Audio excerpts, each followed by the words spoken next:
Welcome back, ladies and gentlemen, boys and girls. This is SFVOG here, doing another video episode of Growing for Freedom.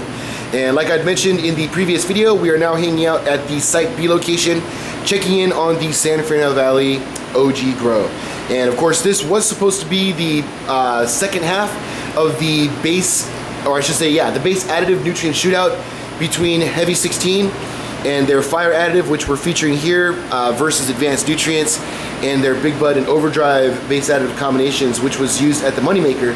But because of the failures that we ran into at the Moneymaker location, you know, we're pretty much just doing a standalone grow at this point. You know, I have no doubt that you know, we're going to get far superior results from Site B than what we got at the Moneymaker. But since we are on the subject of the Moneymaker grow, we did finally finish the manicuring at that location, and surprisingly enough, we were actually able to pull down in excess of 4.5 pounds, you know, exceeding 1 pound per light of the very low yielding SFVOG, which one of the better results that I've gotten from the strain so far, you know, growing it. But unfortunately, because of the heat wave and the failure of the AC unit, or I should say the two times, you know, the two-time failure of the AC unit while the plants were in flower, obviously there was a lot of you know, damage, which has affected the end-all quality. And we'll be talking about that a little bit more in detail later on. But you know, for whatever quality issues we had in the Moneymaker, we are definitely not having those types of issues here at this garden location. Unlike the Moneymaker, ACs were running continuous throughout this garden. Even though we haven't had a secondary AC running in the adjacent room throughout the entire grow, the fact of the matter is the AC unit inside the grow has operated continuously with no problems, versus the, you know, the two failures that we had in the Moneymaker. So things have been looking a lot better in this garden, and I don't think that the overall quality is going to be quite as good as what we you know, got from the previous grow in this location. Quality is still going to be top shelf, no doubt, you know, coming out of here, and obviously a lot better than what we saw in the Moneymaker. And it really, again, you know, revolves around the fact that the AC unit was continuously functioning in this room. You know, that I think is really the saving grace to this garden. And just like the Moneymaker, you know, obviously keeping the plants very well watered. We are seeing a lot of cannibalization here at this point, but that of course is normal. To be honest, guys, I believe that we are a little bit past the 8th week, and we'll be taking these plants to almost 9 weeks. And you know, honestly, guys, I think that we probably could, you know, very easily and very justifiably harvest these plants right now. I could easily take these plants down right now, have excellent quality. You know, they've been flushing for quite a bit, but because of the fact that the SFVOGs that we have going in the adjacent room are not quite ready for transplant, there's really no rush to harvest the plants now. So I figured we'll go ahead and take them out, take them down for about about another week from now. You know, giving them about 8 full weeks, or I'm sorry, 9 full weeks of flowering. And yeah, they're just going to be ultra ripe, ultra awesome. I'm, you know, having really, really good feelings about this grow. The only real complaint that I've got about it, and this has really been the ongoing complaint that I've gotten from all of my San Fernando Valley OG grows, is the absolute lack of canopy control. You know, one major issue with this garden, or one major mistake that I made, is not using, you know, the full-blown netted, you know, secondary level trellis. You know, instead just try to run a bunch of twisted tie lines through the top layer to basically give some support to some of these buds, and it has worked, but not all that well. I mean, you can still see that, you know, there's a lot of budding areas that are kind of laying sideways. You know, you pretty much see that all throughout the canopy. You know, not everything is laying, or I should say standing erect. A lot of you know, horizontal branches, but the amount of light getting through and penetrating the canopy to all points has been incredibly good, you know, even in spite of that. And I mean, you can see it right here, guys. I mean, there is just huge, you know, just chunky, oily, covered resinous buds everywhere. You know, even if they're not sticking up straight, you know, even the stuff that's laying down is just maturing very, very nicely. And it is messy, you know. The SFVOG is not one of the prettiest grows in the world, you know, compared to, you know, the Mendo Afgu, or, you know, maybe even the Blue Dream, although I think the Blue Dream kind of looks trashy too towards the end. And this one is, you know, more the same, you know, a lot of trashiness, shit just everywhere. Garden looks like it's somewhat falling apart. But if you look really closely, guys, there's just chunky fucking SFV everywhere, and it's all very mature. You know, pretty much anywhere you look, it's just looking phenomenal. So we are going to be flushing for about another week or so. before we take this garden down, but when it's all said and done, I think the results are just going to be spectacular, just absolutely spectacular. And I really can't wait. You know, obviously we'll do another video update at harvest, I think, and then obviously we'll go ahead and you know, give you guys the results of this grow. And I'm really hoping that the results of this grow are somewhere along the lines of the results of the other grow, at least in regards to yield. But obviously in the quality department, we are going to absolutely blow away the moneymaker. Of that, I have absolutely no doubt. So yeah, plants are pretty wet right now. Probably not going to be watering them, I would say, for another couple of days. They'll finish up the light cycle today, obviously, which is going to end in about 10 seconds. Then we're going to go ahead and let the plants go for one more lights on cycle. Then we'll probably start looking at them through the middle of the next one, probably watering the plants at some point during that lights on cycle, maybe closer towards the end. And hopefully, if things work out really well, that'll be the last watering we give these plants. And then we will go ahead and let them dry out a little bit, and then go ahead and prep for a fucking awesome harvest, guys. Just really, really can't wait. So obviously that is pretty much lights off for that light cycle. And that brings us over to the plants that we're working. These will of course be on deck for the next grow, and you can see that they're not nearly as large as the plants were from the 150 watt HPS based systems, or I should say the 8 150 watts. Vegetative work is being done over here using the 8 bulb T5 system.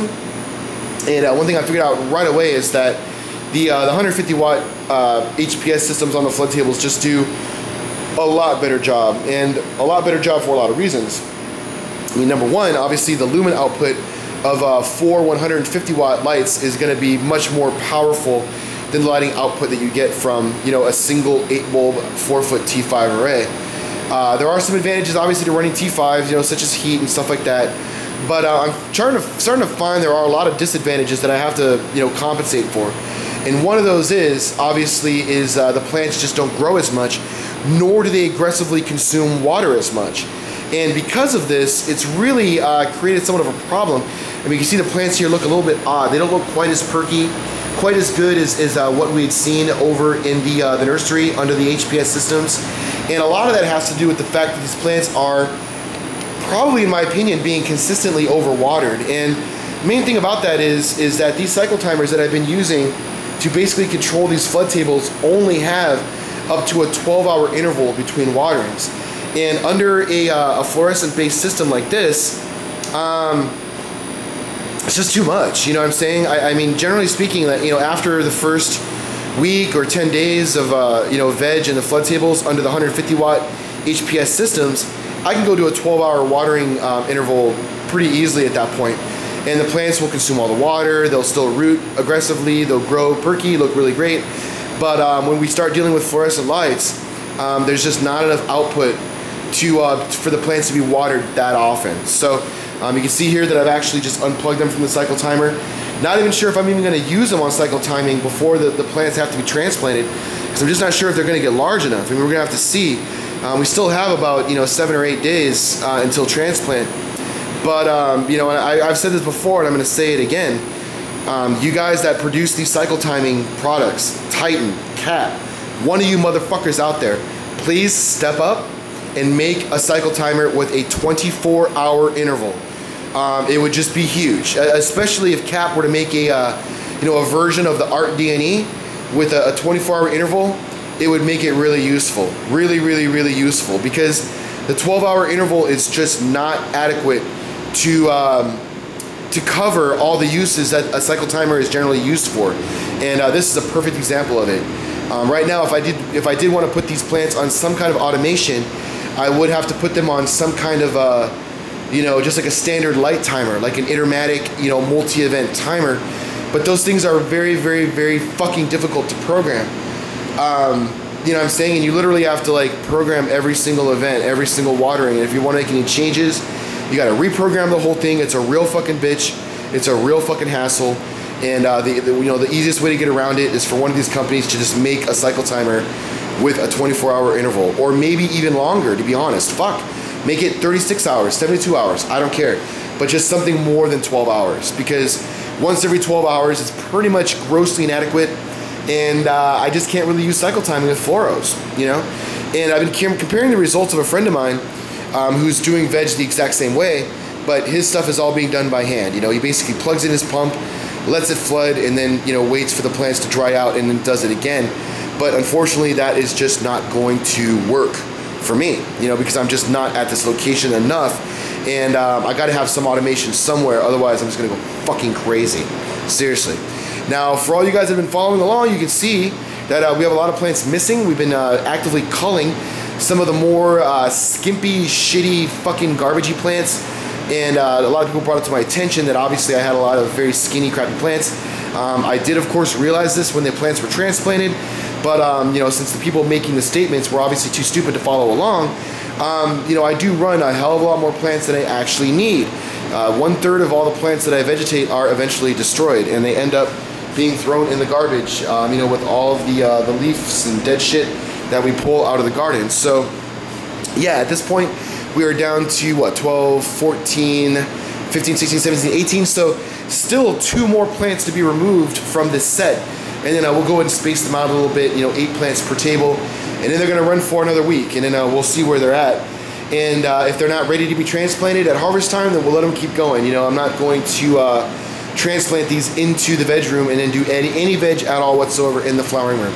All the veg is going to be done right here in the flood tables in order to make this grow more consistent with what we're doing over at the site, or I'm sorry, over at the Moneymaker location.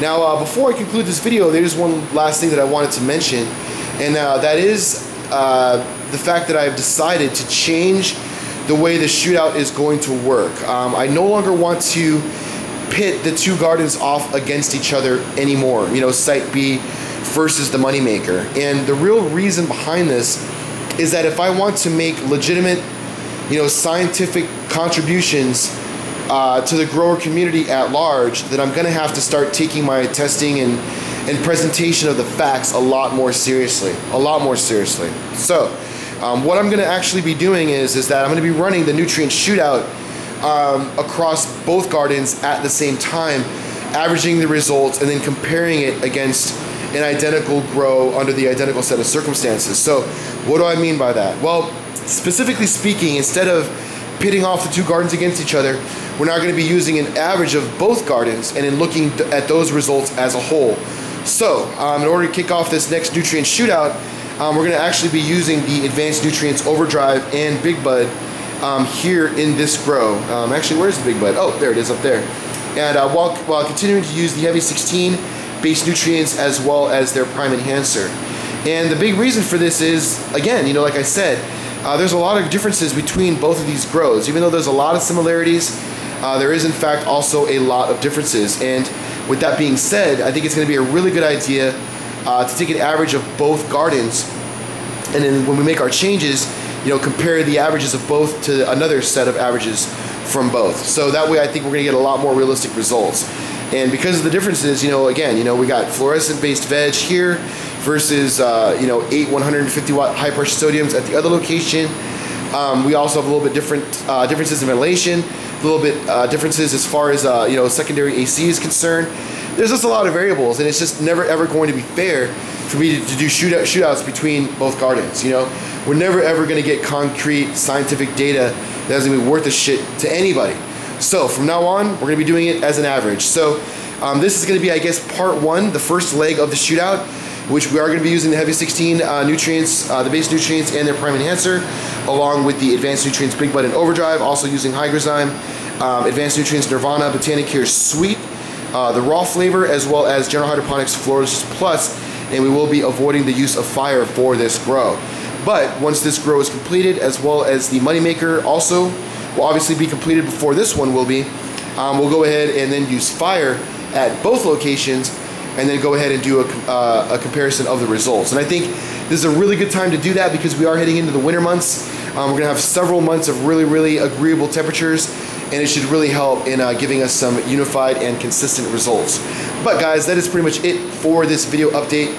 Nothing else to talk about.